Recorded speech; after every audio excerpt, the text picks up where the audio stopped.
Are you a current or future physician assistant wanting to learn more about finances? Then join me on this journey to become a PA the FI way. Hi, my name is Kat, and I'm a practicing certified physician assistant who will be your host. It took me 5 years after I started practicing medicine as a PA to thoroughly dive into my personal finances after I discovered the concept of financial independence. I want to use what I have learned to help you avoid some of the financial mistakes that I have made while sharing some of the financial wins that I have had along the way. Join me as we discuss financial strategies to guide you to becoming a physician assistant on the way to financial independence.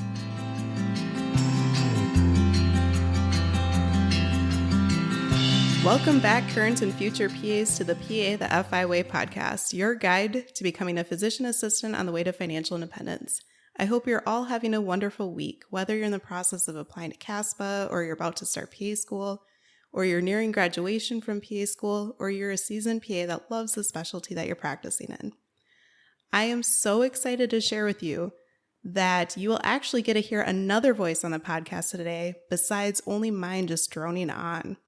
And this is because we have our very first special guest joining us on the podcast today, Jordan Fisher, who is a certified PA and author of PA Next Steps. Welcome, Jordan. Hey guys, thanks for having me. I feel honored to be the first one. Yeah. So hopefully I won't bore you guys too much. Oh, I doubt that. We're so excited to have you. So Jordan, tell us a bit about yourself. What area of the country are you from? Where did you go to PA school?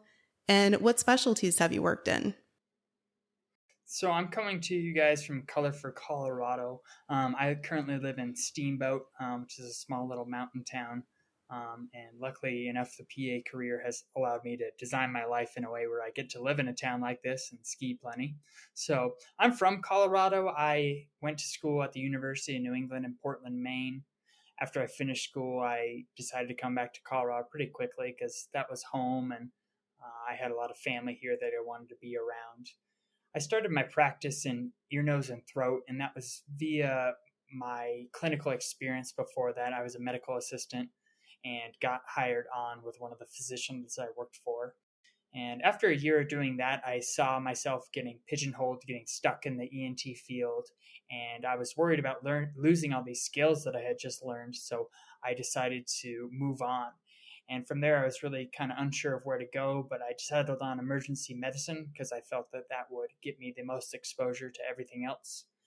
I was able to find a job in Colorado Springs through a lot of networking and luck, and practiced there for 2 years, especially during the start of COVID. It was quite difficult.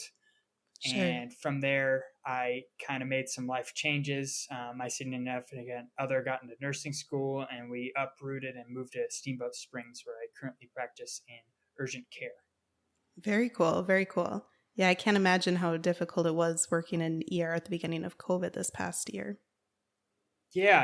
I mean, you almost felt kind of like you're in war, right? It was an interesting feeling to be in a first world country in healthcare and be scared about dying going to work. But that was a real thing in the beginning because we were seeing people of my age, and I'm on the younger side. I'm in my 30s, and when those people are dropping in front of you, you're from COVID. It was eye opening. So it certainly took its toll, but yeah, I'm glad where I'm at now, and kudos to everyone out there that's in emergency medicine, or basically, I mean, any of you PAs, you guys know what it's been like. So kudos to you for your involvement in this pandemic.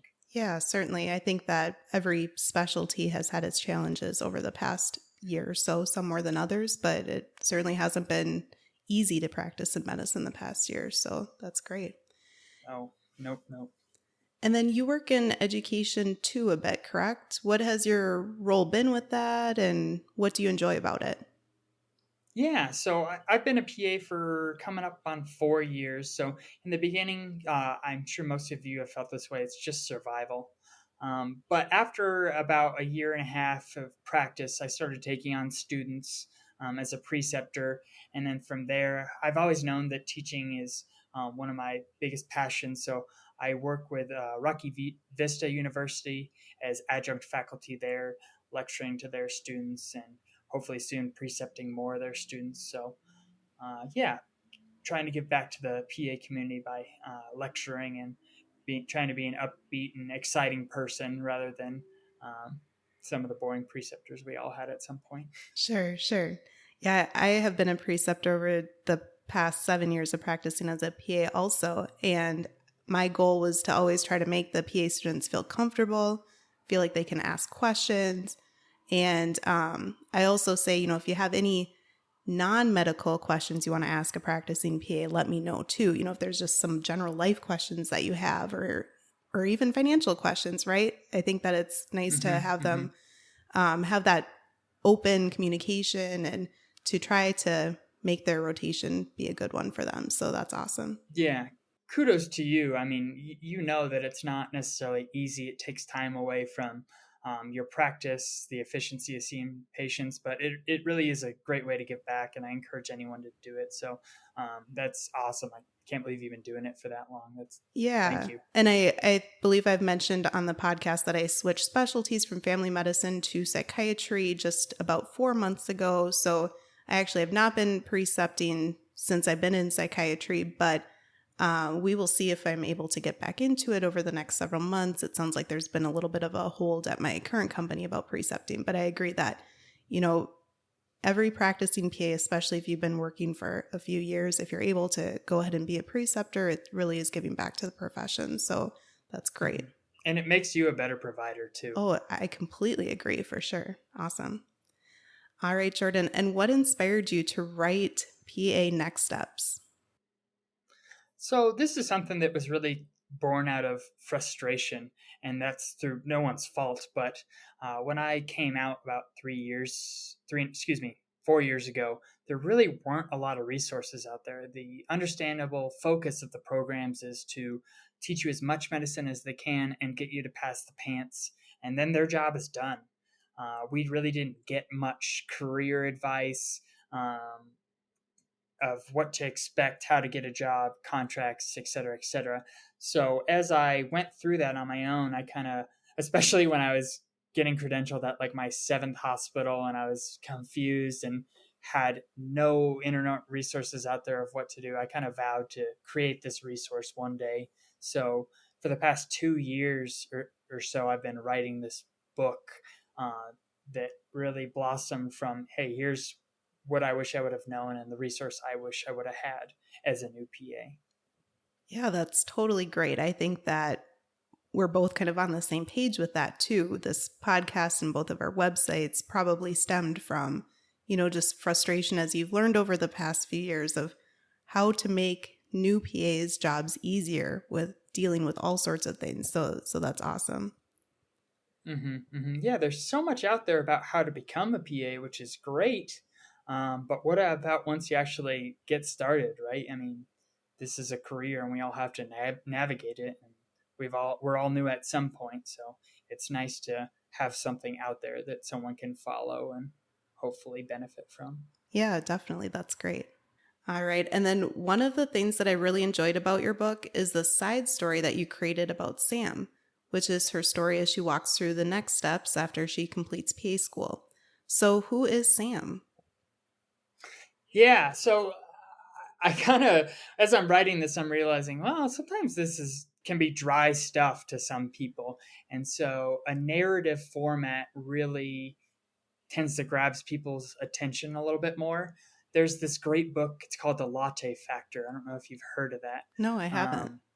What is it about? I forget the author, but it's basically, it follows this young female as she starts her new career and teaches her finance through a narrative format. Oh, cool. And so it's like her learning about, like, sitting down at a coffee shop and seeing this, like, starting this conversation with this low-key person that's actually a millionaire, and how do they get that way by owning a coffee shop. And so it's just this really cool narrative format. So I kind of took that idea and was like, okay, well, I'm going to try to do the same thing for my story.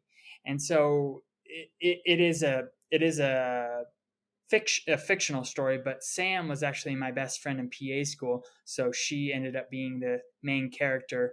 And part of the narrative is her story, part of it's other PAs in my class. Actually, all the names in there are from people I went to school with. It's just a kind of a homage for their friendship and helping me get through school. So it's just kind of I can tell you how to negotiate contracts, but when you hear it through a story, it's that much more helpful and engaging. Sure. That's so cool that you're able to put some of your classmates' names in there. That's really fun. And then another part about the book that I really enjoyed is how it has a clear, concise, and actionable steps for new graduated PAs to take. And then in part 2 of the book, talks a lot about finances as a new PA, which I obviously think is super important as it is a passion of mine, since learning financial literacy as early as possible will help set those new PAs up for financial success. So I really am glad that you're able to include that information in there. Yeah, this is kind of your jam. And building upon that, I was the same way. I realized early on how important it was to understand this stuff early on. If I could go back to myself before PA school, I remember sitting there and kind of there was a great 60 Minutes article a long time ago, I think it was 60 Minutes, about how 401ks are basically a scam. Oh. And I remember like not fully absorbing that the correct way. And I was thinking, I need to pull my money out of this. What am I doing? Oh, no. But what it was really getting at was that it's a scam, and that actively managed funds and high expense ratio funds are taking money away from you in nothing in return, which is something you go over all the time. Yeah. I do in my book as well. But I really didn't, at the time, I just didn't have any financial literacy. So I thought that meant 401ks are bad. I need to take my money out. Luckily, I didn't, because that was like in the recovery from the 2008 Great Depression. And so it worked out by keeping my money in there. Yeah, but that's great. It's trying to get that information to new PAs, because if they can learn these processes now and automate now, put the minimal time it takes in, they're going to be set for a long time. Yeah, totally. I completely agree. I think that many of us, once we learn about financial literacy and financial independence, we wish that we had a time machine to go back a few years. Mm-hmm. Don't we all? Yeah, exactly. Your 16-year-old self that's spending money that on a new longboard that you were earned at the pizza shop, you should have been saving that. Right. C'est la vie. Yeah, yeah. All right, and then I do have a bit of a spoiler alert about the book. So the final chapter or step is actually one that talks about financial independence, which is why I was super excited to have you join me on the podcast today. So how did you learn about financial independence? So I was in my surgery rotation. So that was my 7th rotation. I didn't have a TV. I didn't have internet in my little dorm that they supplied us. Oh, wow. So I really didn't have anything to do. Was this in the middle of nowhere? No, it was in Norwalk, Connecticut. Oh, weird. Like a big sprawling city. Huh. But for whatever reason, it didn't come. You had to like have your own Comcast, and I was a student there for 6 weeks. I'm not going to like figure that out. Sure. So I would just download podcasts and just listen to them kind of while I'm hanging out, cooking or whatever. And there's this podcaster, I'm sure some of your audience has heard of him, Tim Ferriss, the Tim Ferriss Show. He had on Mr. Money Mustache, Sure. Pete Adney. And I listened to that and I was like, holy cow, what is this? And so I proceeded to open up like 20 pages on my phone and load up all his articles. And I think I'd been through most of his blog by the end of that 6 weeks. And at that point, I was hooked. Nice. That's awesome. Great story. Mm-hmm. I don't believe I've listened to that specific episode, but I'm sure it's great because it's 2 classics talking. So cool. I'll have to check that out. Exactly. Yeah. And so that really, as you know, it really kind of lights a fire in you. And I combine that with my fire to create this resource and to teach and to put that out there. So I would have been remiss if I didn't include a chapter in my book about financial independence and how that inspired me, and why that's something that we should all shoot for, just for our lifestyles, not to necessarily not work, but just so we can do what we want, because that's one of the best things of being a human, Yeah. doing things that make you happy. Yeah, exactly. I completely agree. I think that a lot of people hear about financial independence and they automatically, assume that the rest of the acronym RE or FIRE, retire early, means that they're never ever going to work again for the rest of their life once they reach that magic number. And I think that that's just not the case. I think that at that point, you have the option to retire early if you want to, or I think a lot of PAs could cut back on their hours or choose a specialty that's more conducive for their families at that point in their lives, or again, work on side projects and pursue other hobbies or passions throughout their life. So I think that trying to emphasize the financial independence part, because I think really reaching financial independence allows you to be able to retire, period. You need to reach financial independence even if you are in your 60s or even 70s. Otherwise, you really can't retire comfortably for the rest of your life. So I think that's great. Yeah, that's always the funny part about this, right? If you have the motivation to save and change your lifestyle and save up the money for that financial independence part, you're a go-getter. You're not going to stop there, but hopefully you can give back and find what really lights your fire and go with that. So I always the Simple Path to Wealth. I'm reading that now, finally. Yeah. I just devoured that. Nice. And I like the concept of FU money because there's so much out there in any field, but there's certainly plenty of ways for you to get taken advantage of as a PA, and to have that ability to say like, I get a bad feeling about this practice, or being able to turn down a job, move on. That's worth a lot for your happiness and your stress level and all that. So that's part of what really motivates me, is to work where I want to work for as long as I want to work. Yeah, exactly. I think that's so great for sure. All right. So then why do you feel like you decided to become a member of the financial independence community and pursue financial independence, even though you work in one of the best professions out there as a PA? It's just that. It's just for choice. It's for the lack of stress that being smart with your finances creates. I am a big proponent of working less and just being very productive, and really making it so work is enjoyable because you're not there 60 hours a week.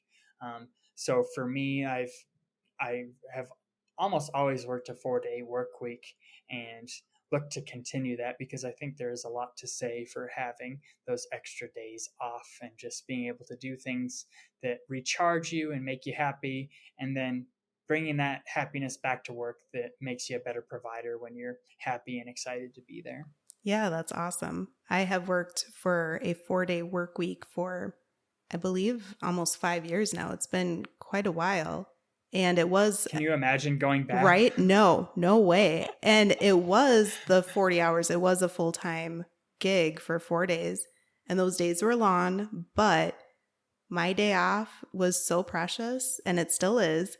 But recently, since January, since switching professions, I've actually dialed back a little bit further to 35 hours a week.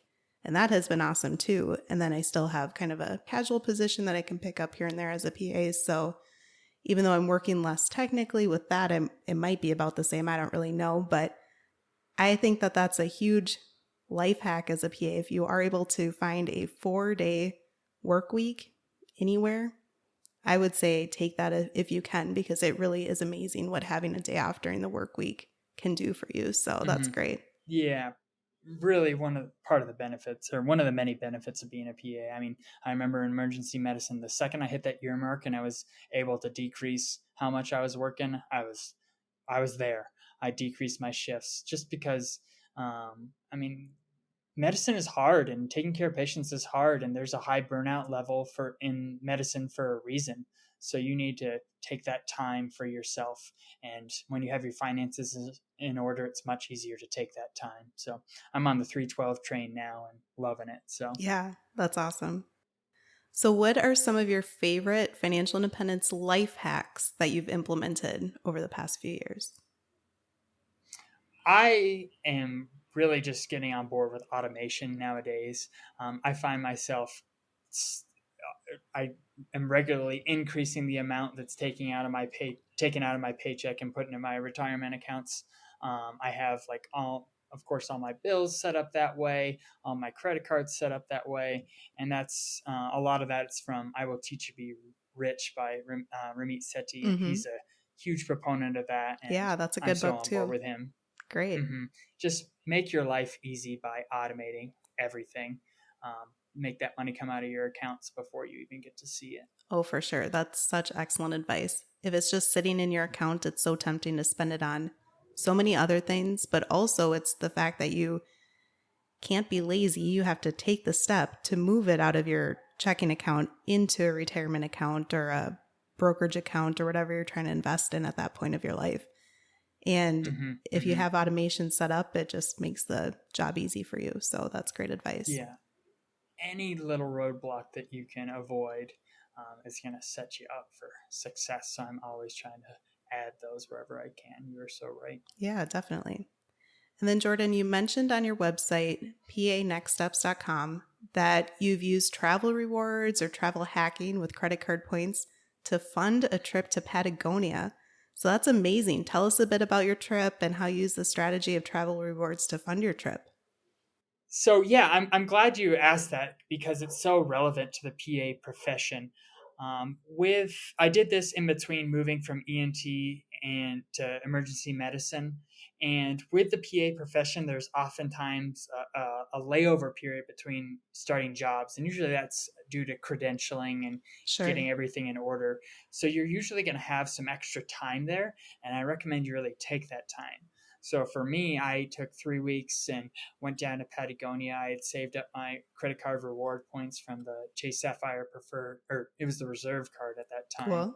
And so got my flights down there, made sure to go into the airport lounges along the way, and had a phenomenal trip where we hiked what's called the W Trek, which is just a kind of a famous hike through Patagonia. So it was a great experience, and I'm definitely going to try to implement that with any job change in the future, is making sure you get a big international trip during that hangover period to do something fun. Unfortunately, I didn't get to do that with this last job thanks to COVID, but the future will hold bigger and better things. Yeah, that's awesome. Almost like taking a mini sabbatical between jobs. Great. Exactly. Cool.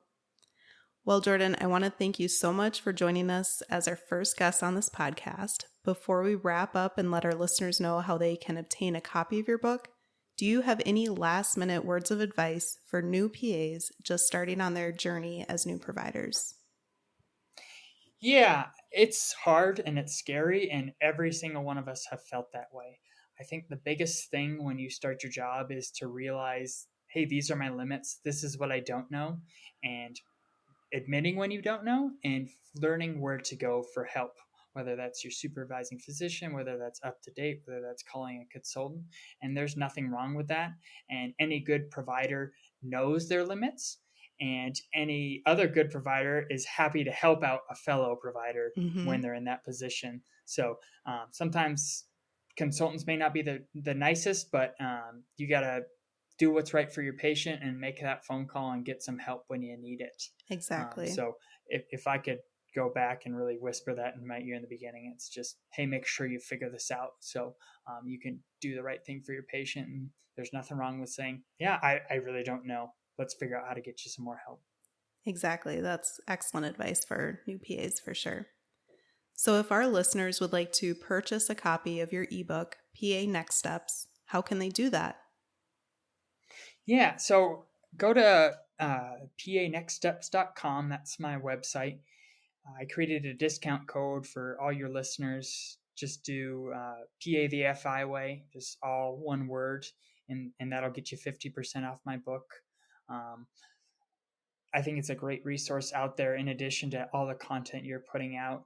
It definitely is a little bit geared more towards a new PA, but it's still got plenty of resources for everybody and lots of links and ways for you to dive further.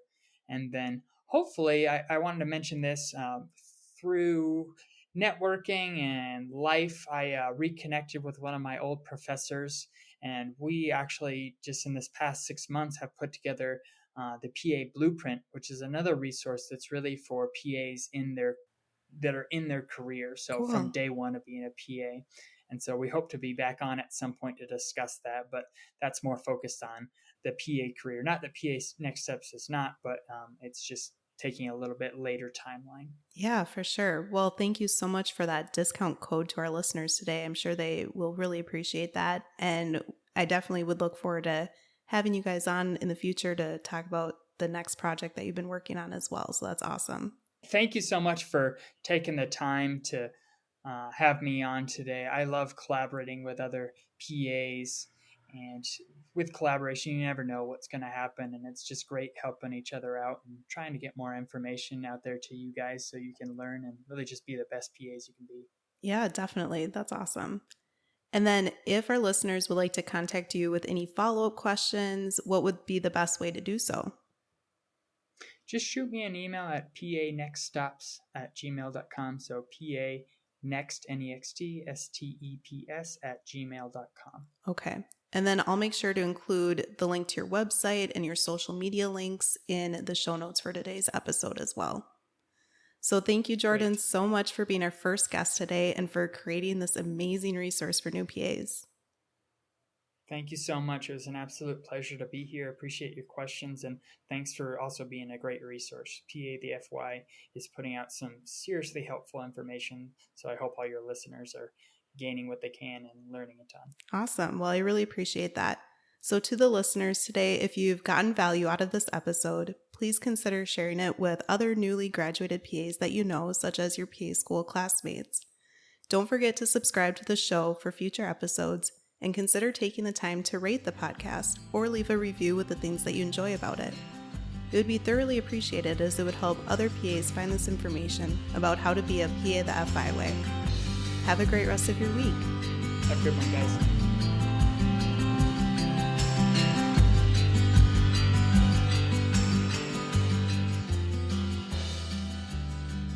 Thank you for tuning in, and I hope that you decide to continue to join me along this journey of becoming a PA the FI way. Please take a moment to press the subscribe button on the platform that you are listening to this on, but more importantly, consider sharing with another current or future PA that could benefit from the information that we reviewed in this episode. Take care and have a great rest of your day. Until next time.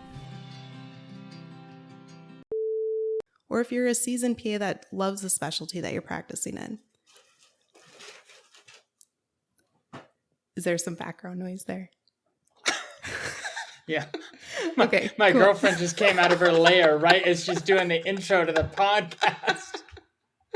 Oh, that's so funny. Yeah. Excellent timing, right?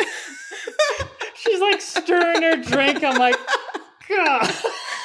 This is why we needed sometime record the video part too for YouTube for bloopers, right? Exactly. I was like, Oh, that's so the door funny. opens right as you start that. I'm like, oh God. Oh, no worries. Cool. Sorry. Oh, that was Good good. start. That was good. I like it.